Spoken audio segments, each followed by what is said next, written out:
देखिए, जब तक देश में ईवीएम है, बीजेपी को कोई नहीं हरा सकता। ये लोगों को पता है कि अब हिंदू मुसलमान करते रहो, लोगों को इस चीज़ में भड़काए रखो।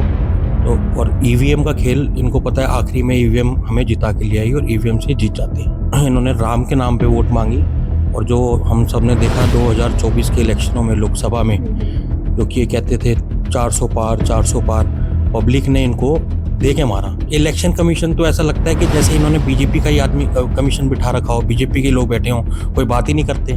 वो अभी पीछे जब हरियाणा में कांग्रेस को हार मिली तो हम सब इलेक्शन कमीशन के पास सारे इकट्ठे होके गए, हुड्डा साहब गए, बड़े बड़े नेता गए। इन्होंने देख के कह दिया नहीं, हमारा ये मशीन ठीक है, आप लोग जो हो करते रहो। नमस्कार, आप देख रहे हैं दिल्ली 24/7। मैं हूं आपके साथ सिमरन घा। इस वक्त मेरे साथ मौजूद है राहुल प्रियंका गांधी सेना के youth president Gaurav Sharma ji. Sir, बहुत बहुत स्वागत है आपका हमारे चैनल में।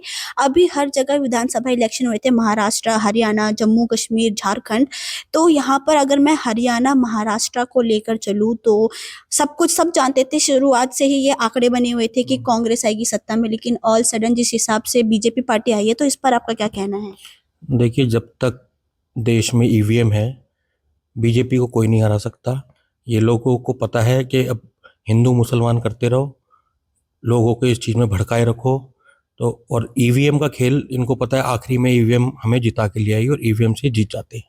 लेकिन जो लोग बीजेपी को सपोर्ट करते हैं वो उनके सपोर्ट में एक ये चीज कहते हैं कि अगर ईवीएम का घोटाला होता तो वाराणसी से जैसे प्रधानमंत्री खुद खड़े हुए थे, वहां से कम वोटों के साथ नहीं जीतते। और अयोध्या एक बहुत जीतता जाता है एक एग्जाम्पल है कि राम, सब लोग ये नारा लगाते थे कि जो राम को लेकर आए हैं हम उनको लेकर आएंगे। तो इस पर क्या कहेंगे? देखिए, जो इन्होंने राम के नाम पे वोट मांगी और जो हम सब ने देखा 2024 के इलेक्शनों में लोकसभा में, जो कि ये कहते थे 400 पार 400 पार, पब्लिक ने इनको दे के मारा। इन्होंने अयोध्या के राम के नाम पे जो इन्होंने एक फेक एजेंडा चलाया था, वो फेल हो गया। इसलिए इनकी सीटें कम आई। अब इनको पता लग गया है कि ये देश सिर्फ हिंदू और मुसलमान करने पे ही ये जीत सकते हैं। इन्होंने अब वो काम बताइए, बेरोजगार क्या नाम है, युवा बेरोजगार बैठे हैं, काम धंधे हैं नहीं, कोई हॉस्पिटल नहीं, कोई स्कूल नहीं, किसी पे बात नहीं। अब जब भी टीवी ऑन करो देखो तो सबसे पहले ये दिखता है हिंदू मुसलमान, मंदिर, मस्जिद में वहाँ पे शिव मंदिर था, पहले ये था। अब देश में कुछ रह ही नहीं गया। टीवी ऑन करते ही हम सबसे पहले देखते हैं मंदिर और मस्जिद, सिर्फ वही चल रहा होता है। तो अब इनको पता लग गया है 24 वाले हार से कि देश में हिंदू और मुसलमान ही करना है। अभी इलेक्शन के बीच में योगी जी ने एक नारा फेमस किया था कि बटेंगे तो कटेंगे, और इसका एक जीतता जाता एग्जांपल अभी जो मस्जिद को लेकर, जो अजमेर शरीफ है उसको लेकर बात हुई है। और जो क्या नाम है, ये हमारा वाराणसी के भी ज्ञानव्यापी मस्जिद को भी लेकर बातचीत चल रही है कि वहां पर शिव मंदिर था, यहाँ पर ये था वो था करके अभी दोबारा से ये जो मंदिर के सर्वे को लेकर बहुत बातचीत चल रही है। सॉरी, मस्जिद के सर्वे को लेकर मैं सही करना चाहूंगी अपने वर्ड।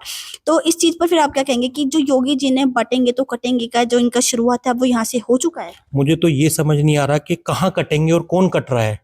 ये सिर्फ एक नारा है। कहाँ कट रहा है, कौन कट रहा है, कहाँ काटे जा रहे हैं? ये बीजेपी का एक नारा है, सिर्फ हिंदू मुसलमान को लड़वाने का।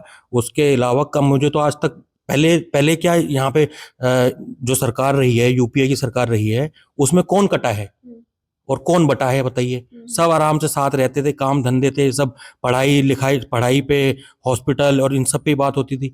ये तो इनका नारा है, बटेंगे तो कटेंगे।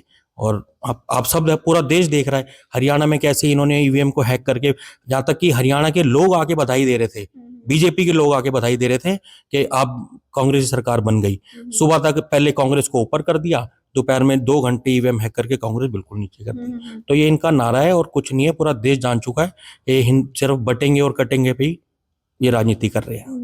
मैं आपको बताना चाहूंगी कि जब हम ग्राउंड रिपोर्टिंग में जाते हैं वहां पे जनता से बात करते हैं, जनता खुद कहती है कि ईवीएम से नहीं, बैलेट पेपर से वोटिंग होनी चाहिए। उसके बावजूद जो इलेक्शन कमीशन है वो ईवीएम का इस्तेमाल कर रही है। तो आप इस पर क्या कहेंगे? इलेक्शन कमीशन तो ऐसा लगता है कि जैसे इन्होंने बीजेपी का ही आदमी कमीशन बिठा रखा हो, बीजेपी के लोग बैठे हों, कोई बात ही नहीं करते।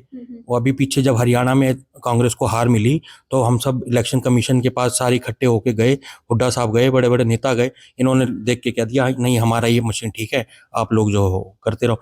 ये समझने न्यूज में दिखा रहे हैं सुबह से लेकर रात तक जो उसकी चार्जिंग थी वो 90% थी। मतलब सुबह से लेकर रात तक उस पर वोटिंग भी हुई है इलेक्शन मशीन पे, तो भी उसकी बैटरी बिल्कुल फुल चार्ज थी। कैसे रहा ये? तो पूरा देश ने देखा कैसे ईवीएम को लूट लिया गया है। लेकिन फिर उसके बावजूद ईवीएम को लेकर जो है एक कड़ी कार्रवाई नहीं की गई, और जब सब नेता सब पार्टी इस चीज का दावा करे उसके बाद भी क्यों इलेक्शन कमीशन इस पे एक्शन नहीं ले रही? ये मोदी जी की, बताया मैंने आपको, मोदी जी के बिठाए हुए सारे अफसर हैं वहाँ पे। अब मैं तो सारी पार्टियों से अपील करता हूँ कि एक बार इकट्ठे होके एक कुछ ऐसा निर्णय लेना चाहिए कि ईवीएम हटाओ तो देश बचाओ। ऐसे देश बचेगा, वरना देश नहीं बचेगा।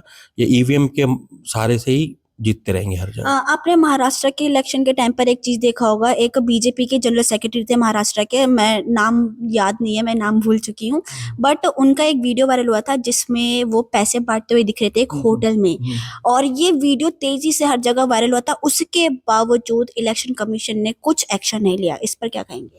वहाँ तो पता था सबको कि पैसा बटेगा, और शिंदे साहब को इन्होंने बोल दिया पहले कि हम आपके पीछे से आपके साथ रहेंगे। आज हम देख ही रहे हैं कैसे शिंदे साहब को बिल्कुल साइड बिठा दिया है, और पहले उनको कॉन्फिडेंस में लिया गया कि आपके साथ है, आप ही प्रेजेंट करेंगे, हम बीजेपी को भी आप ही प्रेजेंट करेंगे, आप ही मुख्यमंत्री रहेंगे। आज उनको बताओ उनके साथ ऐसे हो रहा है। उनको मुख्यमंत्री छोड़ो, उनको पूछा भी नहीं जा रहा पार्टी में कि क्या होगा।